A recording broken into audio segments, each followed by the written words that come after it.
Did the headline worry you? Don't panic. If you're watching this video, doomsday has yet to occur. Unless it did, and you somehow failed to notice, that would be miraculous. Perhaps more so than an actual doomsday.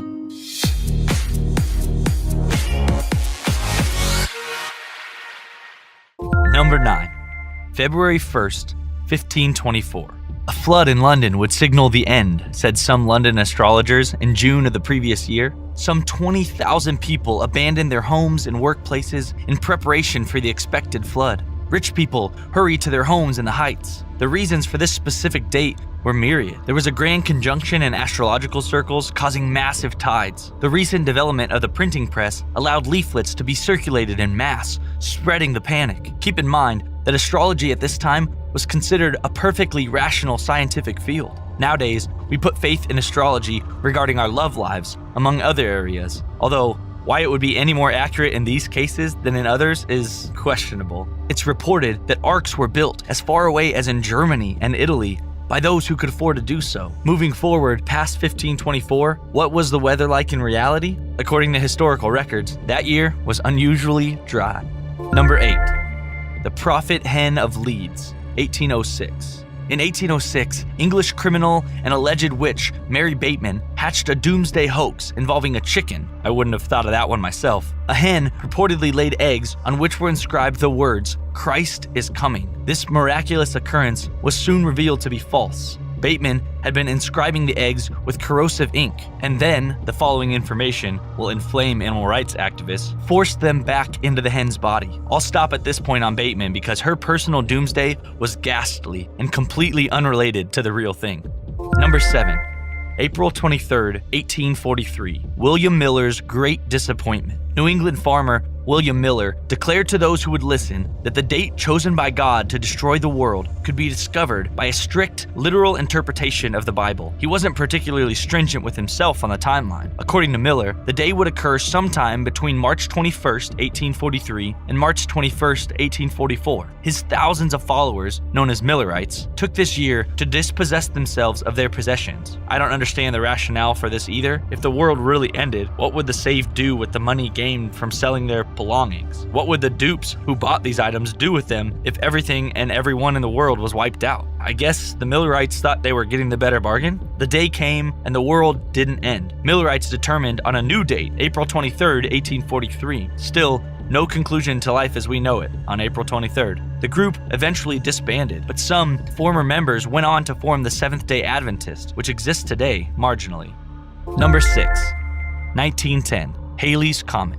This story concludes after 1910, but it began in 1881 when an astronomer discovered comet tails contain cyanogen, indeed a gas related to cyanide, which, if you weren't aware, is poisonous. But what does this have to do with us? The connection became clear, or so it appeared, when it was realized that Earth would pass through the tail of Halley's Comet in 1910. Speculation ran wild. Widespread panic ensued. So-called comet pills were sold to protect against toxic gases. Most contemporary reporters looked for facts from reliable sources, as they're supposed to, I believe, such as astronomers. This is not the course taken by the Yellow Press, which printed material aimed at amplifying public fears of a coming celestial collision or global death by poisonous gases. The strenuous efforts of yellow journalism to squeeze every bit of attention that could be gotten from the apparent imminent disaster is as puzzling as they are reprehensible. Clearly, the so-called reporters did not believe their own stories. Otherwise, why bother to publish them? The world was about to end. What good was a rise in subscribers and increased circulation now? Financially speaking,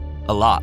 Number 5. December 1954. The Christmas Eve alien prophecy. Aliens from the planet Clarion, said 54-year-old suburban housewife Dorothy Martin, had transmitted a message to her. A massive flood would soon destroy the planet. As Martin's small group of followers gathered together at 6 o'clock on Christmas Eve 1954, 200 spectators came to observe the event in which spacemen would pick up the assembled believers in a flying saucer. Everyone present was disappointed for the fourth time. Martin had claimed to be an intermediary between extraterrestrials called the Guardians and humans on Earth. In other words, a vessel for interstellar prophecy. When the promised global devastation failed to materialize on December 22nd, several non-incidents later, Martin received the message that God had called off Doomsday because of the unwavering faith of the Seekers and the aliens of Clarion. They had saved Earth. It was a Christmas miracle, said Martin and her followers. Apparently, the notion that Earth was never in any danger in the first place did not enter their minds. Number 4. January 1st, 2000. Y2K. It's technically impossible for computers to handle an extra digit, said prognosticators. Thus, computerized systems everywhere, including elevators, medical equipment, etc., would go haywire once the year 2000 hit. Y2K, aka the Millennium Bug, anxieties were squashed once 1999 came to a close and nothing world-ending happened. In Japan, a nuclear energy facility had some radiation equipment fail, but without consequences to the public. There were missile launches in Russia, which the US believed were caused by Y2K. They were actually planned ahead of time and related to internal conflict in Russia. What about the massive, irreparable computer malfunctions or even complete failures that were supposed to take place? I wrote this article on my computer, so be assured they didn't take place. Number 3. May 21st, 2011. Harold Camping. Radio preacher Harold Camping garnered international attention when he claimed that Judgment Day would come on May 21st, 2011. It didn't. Camping had predicted that there would be global earthquakes and a rapture, concluding with a final doomsday on October 21st. Camping's response to this non-happening was to hide away from the spotlight for a time. When he emerged, although why he bothered I don't know, Camping announced that Judgment Day had indeed come and gone on May 21st of 2011, but we hadn't recognized this momentous occasion because, wait for it, the earthquakes had not been physical. We'd experienced spiritual earthquakes, whatever that entailed, since there wasn't substantiated mass reportings of anything shaking at all, except faith in Camping. More specifically, in an interview with the press on May 23rd, Camping judged that we had not understood the spiritual meaning of invisible Judgment Day. It seems a little unfair to people that he included others with him, as though he alone did not bear full responsibility for his words. He later modified his statements in a podcast. The end is going to come very, very quietly. We haven't heard anything. Number 2.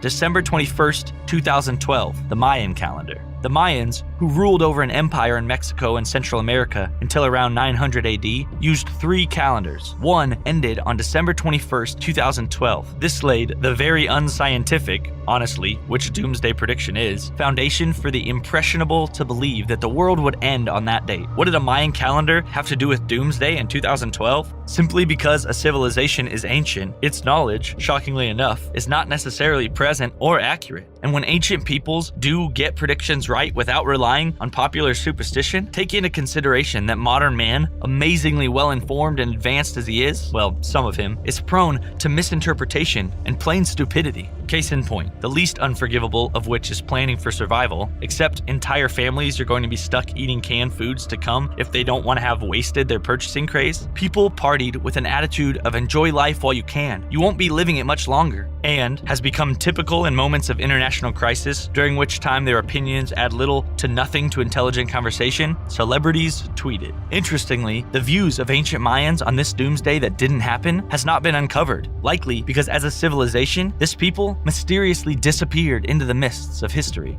Number 1. September 23rd, 2017, David Meade. Self-described specialist in research and investigations, David Meade first said the biblical doomsday would be on September 23rd, 2017. If you were planning to enjoy your weekend that day, I hope you did enjoy it, because the world continued on with the business of existence. In the recent past, Meade mentioned a scientifically debunked claim that a planet called Nibiru is headed towards and will pass by later this year. The result will be earthquakes, volcanic eruptions, tidal waves, you know the drill by now. The next date Meade focused on was October 15th, 2017. Unfortunately for his predictions, this rescheduling of doomsday still didn't pan out. We know this because it's December of 2017 when this video airs. Yes, this has all been very embarrassing. I'd suggest not repeating the mistake, but given the extremely non-comprehensive nature of this list, I have no doubt that the end of the world will not happen again. Let us know in the comments section and feel free to state your opinion. Thanks for your time. If you're hearing this, you should know that, contrary to the belief of some, arguably many, quitting your job, selling all your possessions, committing suicide, the logic evades me as well, and otherwise making a drastic decision predicated on an imminent doomsday is inadvisable. You're welcome.